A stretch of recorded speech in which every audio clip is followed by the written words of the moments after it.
Sir సరే okay, కేసులు ఇవి పరిస్థితులను ఎలాగుంటే స్టీల్ ప్లాంట్కి సంబంధించి మాట్లాడుకుంటే ఒకసారి గతంలో కొంతమందిని కాంట్రాక్ట్ ఎంప్లాయీని దాదాపు 4,000 మందిని లేపేశారు. రెగ్యులర్ ఎంప్లాయీస్ కూడా రీసెంట్గా 700 మంది, ఇప్పుడు మరలా ఒక 2,400 మందికి మరలా లేపేసే కార్యక్రమానికి తెరలేపుతున్నారు అనేటువంటిది కొత్తగా వస్తున్నటువంటి వార్త. ఏం సార్, అంటే అంచెలంచెలుగా లేపుకుంటూ పోయి ఫైనల్గా ప్రైవేటీకరణ చేయడమే వాళ్ళ యొక్క ఉద్దేశమా? చెప్పాం కదా సార్, మొదటి నుంచి ముత్తుకుంటుంది అదే. నేను వీళ్ళేదో ప్యాకేజ్ తెచ్చాం, తొక్క తెచ్చాం అని అబద్ధాలు చెప్పుకొని కాలక్షేపం చేస్తున్నారు వీళ్ళు. వైజాగ్ స్టీల్ ప్లాంట్ విషయంలో జగన్మోహన్ రెడ్డి గారు ఆ రోజు విశాఖపట్నం వేదికగా ప్రధానమంత్రి గారిని నిలువరించింది కూడా అదే. వీళ్ళు అనుగుణంగా వీళ్ళు మలుచుకుంటే ఎలా కలాలంటే దానికి సెలవులు పలవలు అల్లి ఆయన బదనాం చేసే కార్యక్రమం చేశారు. కానీ ఒరిజినల్ గా as soon as NDA government కి వాళ్ళ చేతులు కలపడానికి కూడా ఈ కండిషన్స్ అన్ని ఇందులో ఒకటే. వైజాగ్ స్టీల్ ప్లాంట్ కి ప్రభుత్వ పరంగా అవరోధాలు క్రియేట్ చేయొద్దు అన్న క్లాజ్ కి కట్టుబడి వీళ్ళు ఎన్డీఏ కూటమి కట్టారు.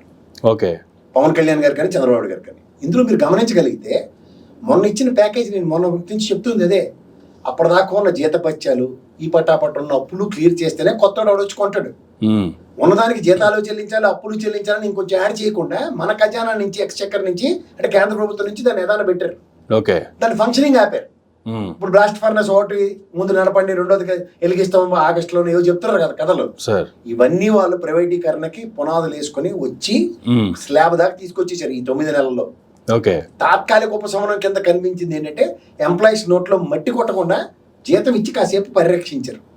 మీకు ఫస్ట్ థింగ్ నేను ఆ రోజు కూడా చెప్పాను, శైలికి ట్రాన్స్ఫర్ చేసిన ఆ రోజు సీనియర్ పొజిషన్స్ లో ఉన్న ఎంప్లాయీస్ ని ఫస్ట్ దాన్ని వెనక్కి తిప్పి మళ్ళీ వైజాగ్ స్టీల్ ప్లాంట్ కి ఇస్తే అప్పుడు మాట్లాడవచ్చు ఇది లేదో మంచి ఉద్దేశంతో ఉన్నారని. అది జరగకుండా ఇలా అంచెల వారీగా కాంట్రాక్ట్ కార్మికులను తొలగించుకుంటూ ఎగ్జిస్టింగ్ ఎంప్లాయీని తరలించుకుంటూ శైలికి అటికిను జైల్లో విలీనం మాత్రం చేయరు. అవును, చేత ఈ ద్వంద్వ వైఖరికి ప్రజలకి వీళ్ళు ఏంటంటే పకోడీ కబుర్లు చెప్తూ ముందు ఈ ఛానళ్ళకి గొట్ట పిరికిలు చింపినట్టు చెవులు చింపారు అసలు ఫస్ట్. ఎందుకంటే ఫస్ట్ థింగ్ ఏంటంటే నిజాలు ఇప్పటికే చెప్పట్లే ప్రజలకి.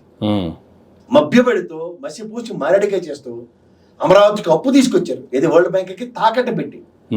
ఇక్కడేమో స్టీల్ ప్లాంట్ కి జీతబత్యాలు ఇవ్వకుండా ఎన్నాళ్ళు బట్టి సంవత్సరం బట్టి వాళ్ళని ఏడిపించుకు తిని వాళ్ళు జీతబత్యాలు ఇచ్చింది కూడా ప్యాకేజీలు తెచ్చామని బిల్డప్లు ఇచ్చుకుంటూ మొన్నటిదాకా అమరావతికి ఏంటంటే అప్పు ఇచ్చే ఉన్నారు వరల్డ్ బ్యాంక్ అన్న దానికి పూచి కత్తిస్తాను కేంద్ర ప్రభుత్వంకి 15,000 కోట్లు కేంద్ర ప్రభుత్వం ఇచ్చిందని భౌగోళికలు చెప్తున్నారు.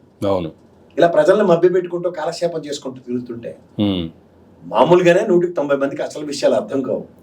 అయితే అర్థం కాని దగ్గర మనం ప్రయాస వ్యర్థ ప్రయాస తప్ప అర్థమయ్యే విధానంలో వాళ్ళ దగ్గర ఉన్న కథకళీలు ఎవరి దగ్గర లేవు. ఇది గమనించుకోండి.